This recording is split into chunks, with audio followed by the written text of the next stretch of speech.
This is the Lone Crater YouTube. We hope this video helps.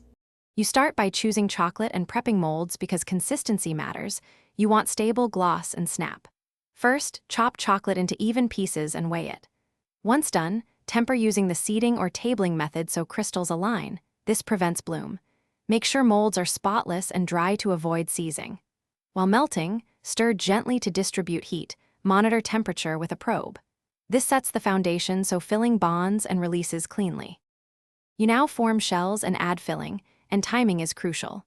First, paint or pour chocolate into molds aiming for uniform 1-2 mm walls. Tap to remove bubbles and invert to drain excess. Once cooled and set, chill briefly until just firm so fillings won't melt on contact. Next, pipe or spoon in filling that's seated with the right viscosity. Leave a small headspace. Make sure to remove air pockets with a gentle press or toothpick. Seal with tempered chalk. You finish by sealing and learning to release chocolates properly. Pour tempered chocolate over fillings to seal, then scrape the mold back to level. This creates uniform backs. Chill briefly until fully set, but avoid long refrigeration that causes condensation. Once set, invert and tap gently to release finished pieces. Warm the mold slightly if stuck.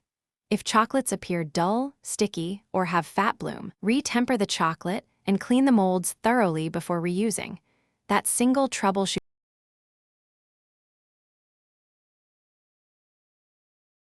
Thanks for watching. Consider subscribing if we helped you.